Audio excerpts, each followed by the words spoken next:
Why women are having more affairs than ever before. I say this to say that. This was written originally by Alexandra English, features editor at Marie Claire, Australia, right? This article did not sensationalize infidelity. It studies it, right? It doesn't excuse it. It doesn't excuse the behavior. It examines the condition. Because the truth is, women are now cheating at the same rate as men. Equality achieved. Just not the way HR expected, right? But before we get righteous or reactive, let's do something we rarely do with uncomfortable topics.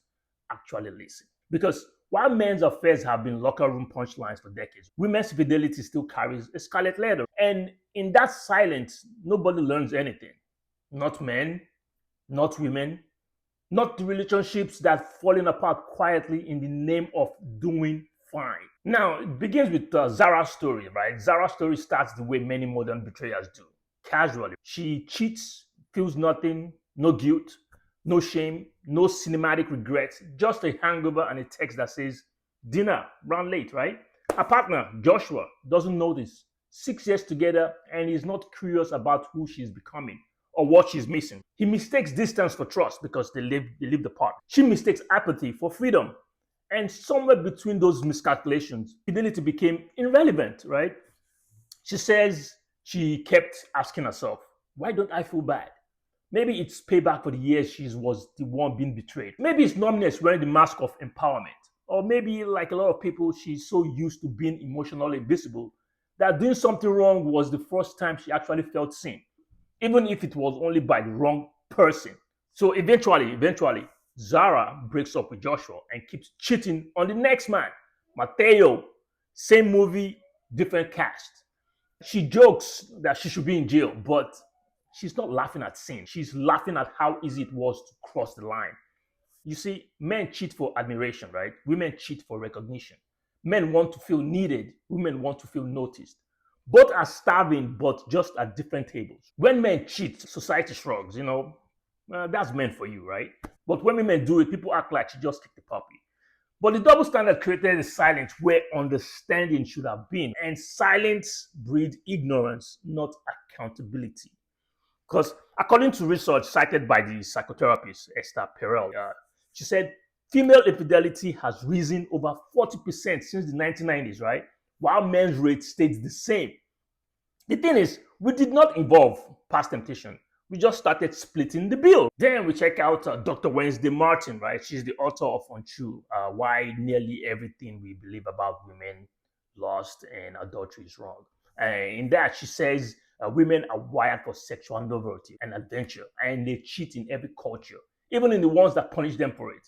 The data doesn't lie because we can observe that we see countries that are religiously controlled, and we can see that even women know that they will be stoned to death and they still cheat. That tells us that desire is democratic, right?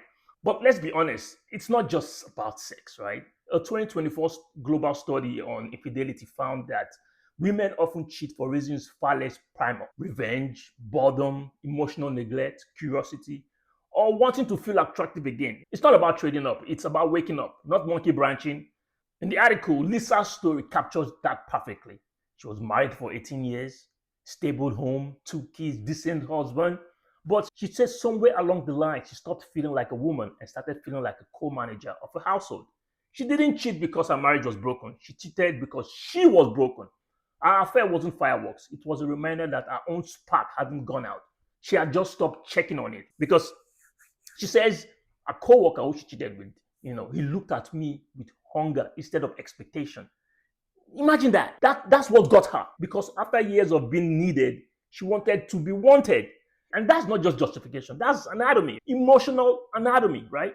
Because men often cheat to fill a void of validation, but women cheat to fill a void of identity. And in a world where women still carry the majority of the burden in a household and emotional labor, well, in a way, can we really be surprised that someone eventually looks for space that doesn't demand more from them, but for them? Just being objective here. But here's where it gets messy though. Dr. Tammy Nelson, right, a psychotherapist and sexologist, she went undercover on Ashley Madison with two fake profiles. And Ashley Madison has about 65 million users. And one profile was male and one profile was female. What she found flipped every stereotype upside down. Check this out. The men didn't want one night stands. They wanted connection. They wrote, I am not leaving my wife. I just want someone who texts me, good morning. But the women, they wanted sex, fast, anonymous, unapologetic, no therapy talk, no emotional babysitting, just desire on their own terms. You see, big difference on that equation, right? That's not equality, that's exhaustion. Because men are emotionally starving, women are physically deprived. Both are craving what they have been conditioned to suppress. Now, for men, infidelity often starts in the heart and ends in the bed. For women, it starts in the routine and ends in the mirror because what they are chasing isn't a new man, right? It's the old version of themselves because life reduced them to titles like mom, mother, wife, manager. They become dependable and predictable. As Dr. Nelson puts it best, women get bored with sex first. Men will keep showing up to boring sex just to check their attendance box, life and direct, right? But women, they either shut down or look elsewhere. It's not pathology, it's psychology.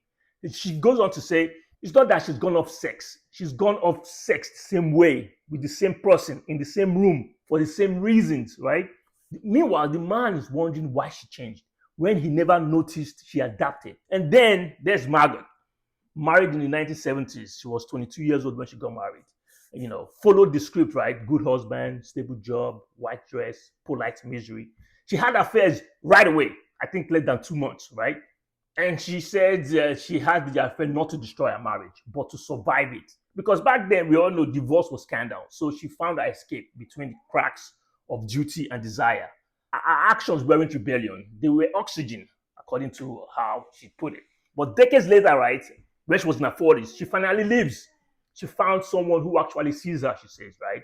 She says, I left when I found my soulmate. And since then, she said, I have never cheated since. Translation, fidelity returns when fulfillment does. Now, at that time, she's 72. Now, that's the paradox, right? Infidelity isn't always about rejection, right? Sometimes it's about resurrection. People aren't always looking for someone else, right? They are looking to be someone else, if you get the drift. And before you roll your eyes and say, that's just modern justification, consider this. Maybe what's collapsing isn't marriage, but the myth holding it hostage. Think about it for a minute. Maybe monogamy was never about one person forever. Maybe it was about two people continually choosing to evolve together, right? Instead of waiting until boredom turns curiosity into betrayal. That does not excuse cheating at all. It explains the silence that feeds it. That's all I'm saying, right? Nelson says it's not the act that destroys most relationship. It's the dishonesty, the broken promise, the loss of trust in the person you thought you knew. And that's the one part people skip when they romanticize open-minded modern love. Freedom without honesty is just chaos with good marketing, if you think about it. But she goes on to advise couples to define monogamy together instead of inheriting it like an outdated family heirloom, right? She says couples should talk to each other and tell themselves like, hey, look, I don't want to lie, I don't want to cheat, I don't want to get divorced, but I do want to tell you the truth about who I am and what I want.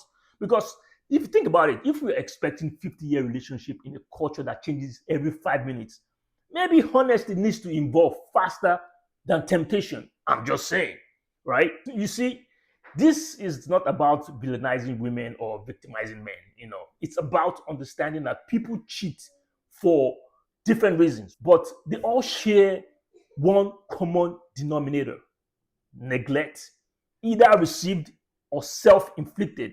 Because men cheat to feel powerful again, women cheat to feel alive again, but both are really trying to feel seen again. If you look at it holistically, just step back a bit. So maybe the real threat to relationship isn't infidelity, right? It's invisibility, if you look at it. But I say this to say that though, the affair isn't always about love lost. It's about self-lost. And until people stop outsourcing validation and start building it, we will keep calling dysfunction freedom and loneliness choice. Because at the end of the day, nobody cheats out of abundance. They cheat out of absence. I'm going to post the link down. You can check it out yourself. And tell me what you think. Right? I'll catch you in the next one.